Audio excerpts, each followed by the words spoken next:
then I get a little bit Yeah, lonely, it's you're me. never coming Oh, round. puppy dog. And I'm back. Every now and then I get a Oh, little bit jeez, tired, look at listening you. to the sound of my You all tears. have tears in your eyes because you missed me so much. Oh. Greetings and salutations, guys, gals, and fabulous transvestites. It's me, your hero, WauwautosaTufGuy, friendly fellow. I hug the world. And I'm here for my weekly Friday video to bestow some of my insane Mensa certified knowledge upon all you fine humans and a few Klingons. I'll stop. Okay. Aren't I clever? Okay, so before I get into the meat and potatoes of this video, I'd like to explain why I didn't have a second video this week, because during the summer I like to put out a minimum of 2 videos, and obviously there is only one. Hello, look below. Only one video is a showing, yeah. And the reason I only put out one video this week is because that I was busy working with lepers. Yeah, that's right. In my free time, I like to travel to third world countries and use what many of you would call magic, but what me and the missus and the rest of my family just know as my fabulous hands that have healed many people dealing with leprosy. And you know what? If you don't know what leprosy is, Google it. Or else, get a medical degree. Whatever is easier for you. So yeah, now that all of you know that Tough Guy works with lepers when he's free, let's get started! In this video, I will be explaining why God of War and Wolfenstein 2, the New Colossus, were 2 of the best things to happen during this generation of gaming. Please watch over. Now, before I start bellowing out facts like some bulimic woman in an old country buffet bathroom, I want to do a quick refresh of these games because, in the social media world we live in, it might be hard to remember these 2 gems. I mean, there are just so many distractions nowadays. Oh, I like Zulickies. Do you think I can take off my leopard print bikini underwear? Oh, jeez. I didn't know you guys were still there, even though it's the same video. How embarrassing. Don't look at me. I'm done. Oh, I'm sorry. So embarrassing. I had to call my PR lady because if I don't get on top of that right away, they're gonna murder me in the press. I mean, I'm a big YouTube star. I made like 11 cents on my video last week, for Pete's sake. Okay, back to the topic at hand.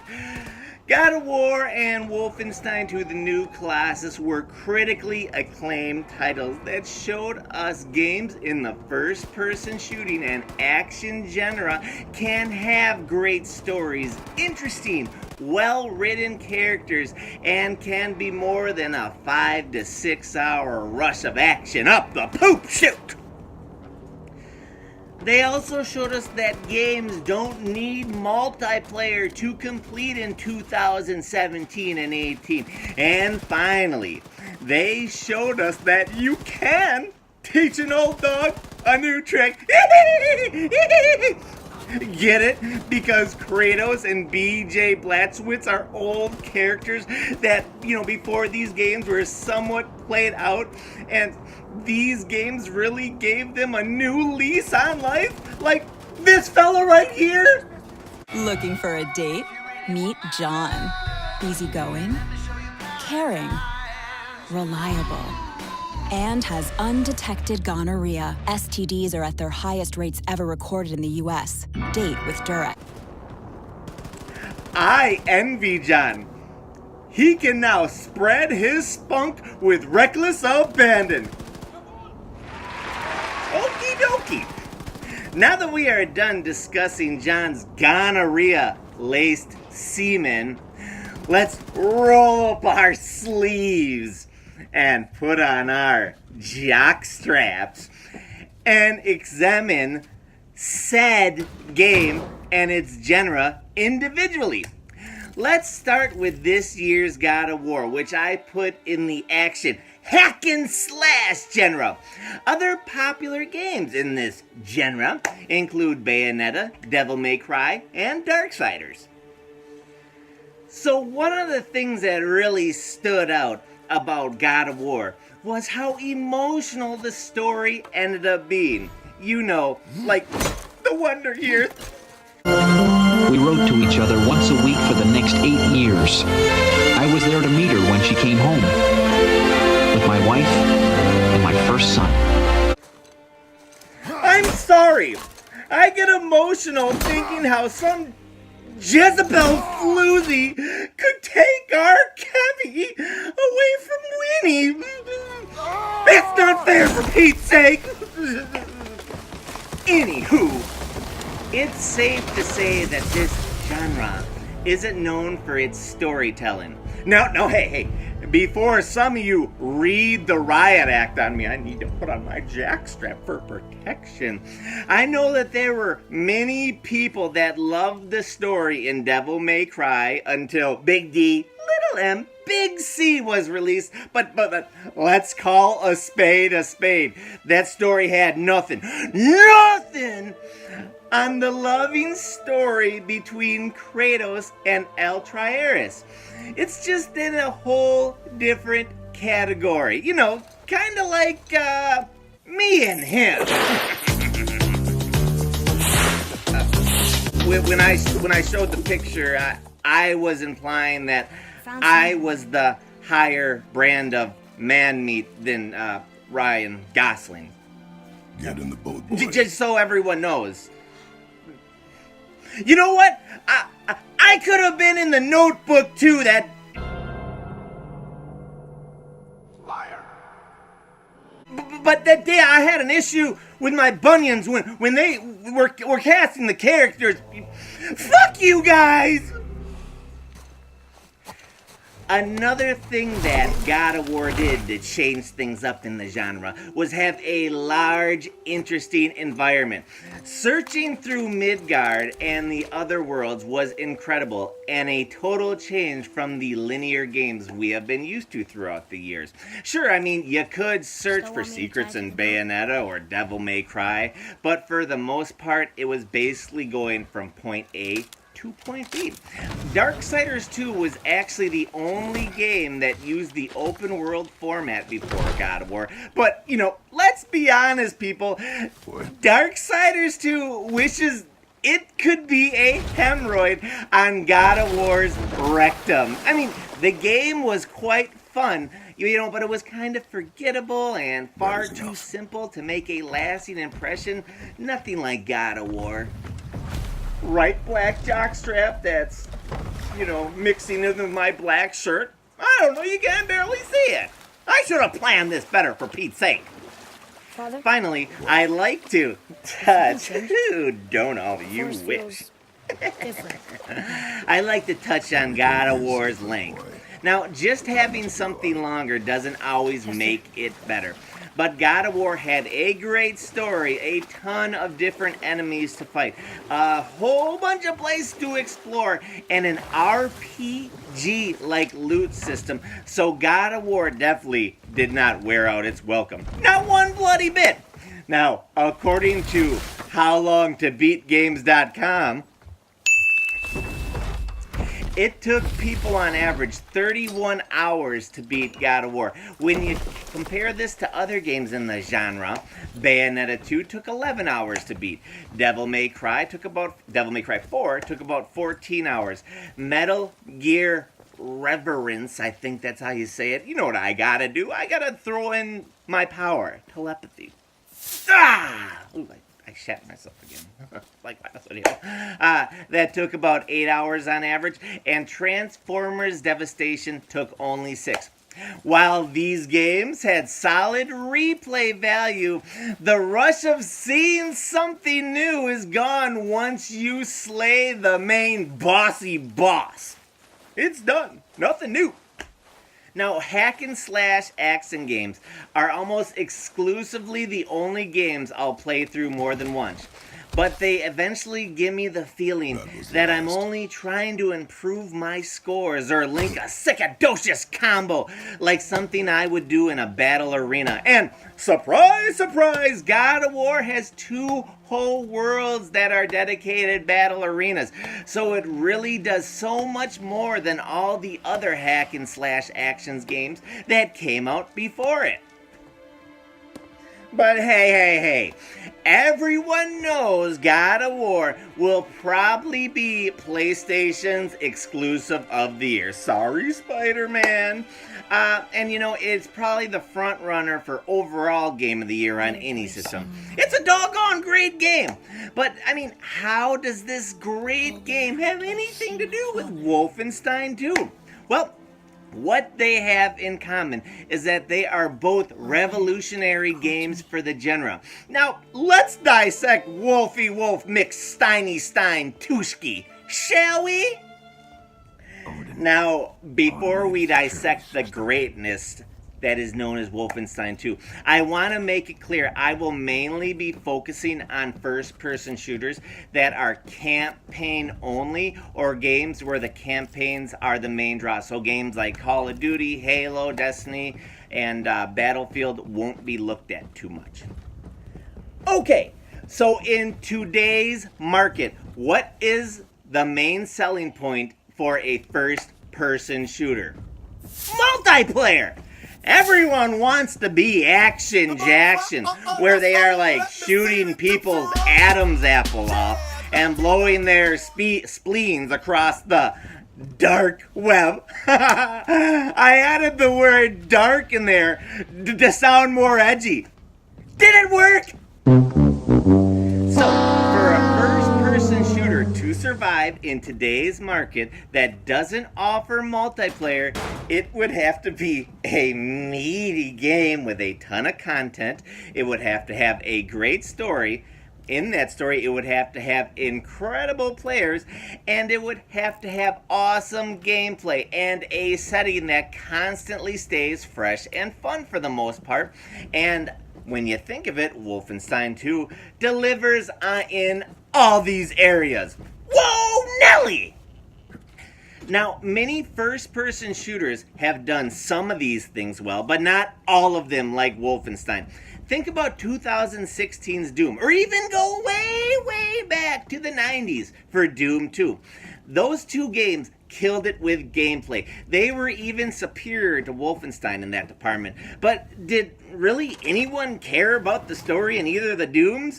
And the protagonist, it was a random Maleen, a la Doom Guy. Yeah, that was his name. I mean, if you think about this, if we were talking about my YouTube channel and I didn't have a name, what would I be? Figure skating and bodybuilding guy, that's the best looking guy in the world that can also sing? Yeah, that would be my name, I think. But then there was Crysis. Now that game had some of the most clever, creative gameplay we had ever seen in a shooter. And the plot was actually somewhat cool. But the main character was a slog. And while the setting was beautiful, because at the time it pushed PCs to the max, it really wasn't that interesting. I mean, how many games have we fought in New York before? A lot. The Metro series, 2033 and Last Light. Solid story, really interesting environment, unique gameplay, even if it was a bit simple. But the main and side characters had nothing on BJ and the rest of the ensemble that were in Wolfenstein 2. I sometimes think of Metro Last Light as a poor man's Wolfenstein 2. Great game in its own way, in its own right, but Wolfie is a point or two ahead of the game in every single category when you compare them. Even the really popular multiplayer games that had great campaigns like Modern Warfare 1, Black Ops 2, or Battlefield 1 felt kind of tacked on and could be finished in like 4 to 6 hours, and they would never be touched again most likely.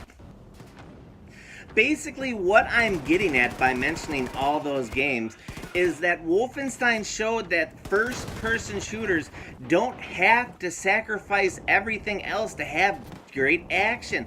Come to think of it, the shooting in Wolfenstein 2 was probably one of the weakest aspects of the game, and even that I'd rate like a 7.5 out of 10, which should be a testament just to how strong the rest of the game was. Another thing that Wolfenstein showed us is that campaigns in shooters don't need to be short. Anyone remember The Order 1886? I actually liked that game. The main complaint about it was how it could be finished in under 6 hours, and despite it being an interesting yet flawed game.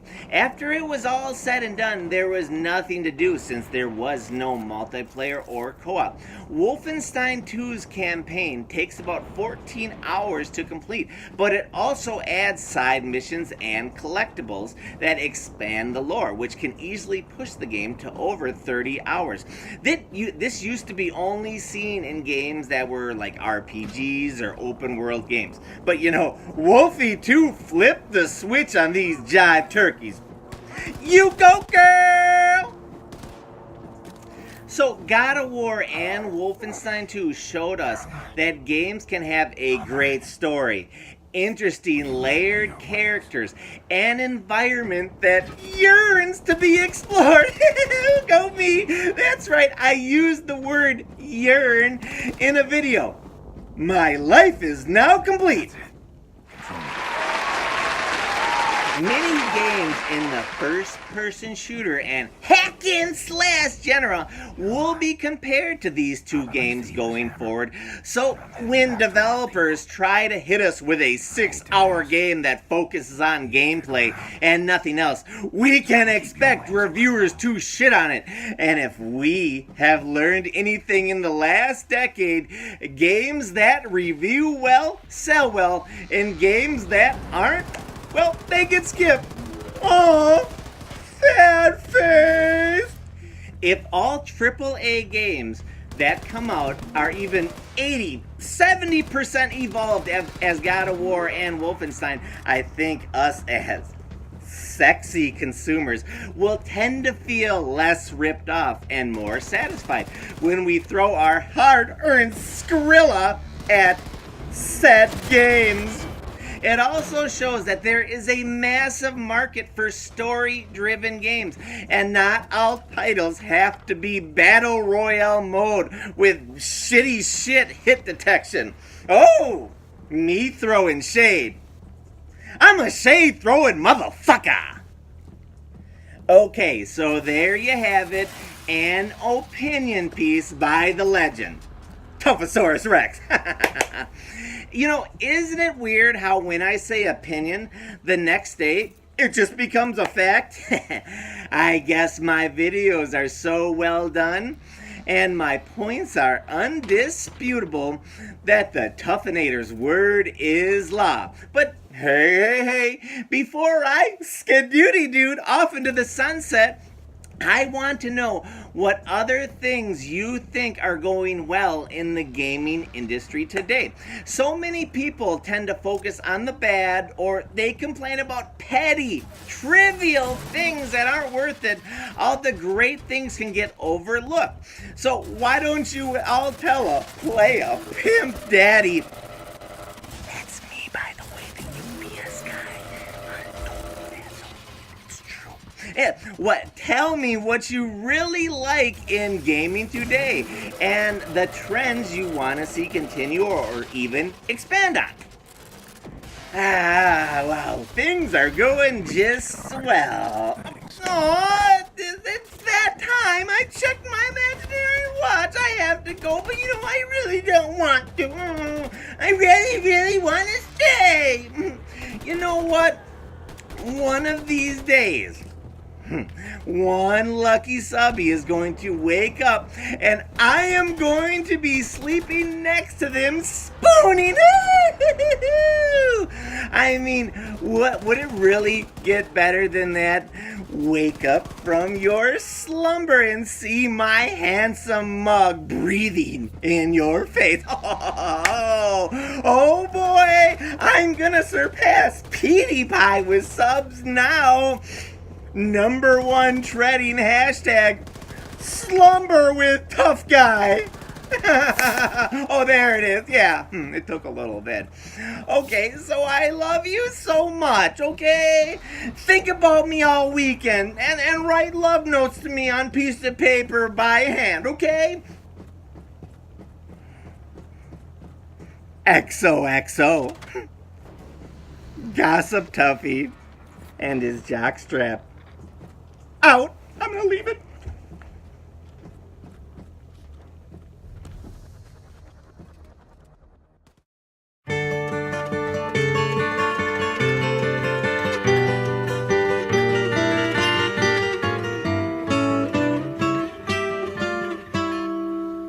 If I could save time in a bottle, the first thing that I'd like. Where is she answering? And who am I? That's not a secret I'll never tell. You know you love me. XOXO. Gossip.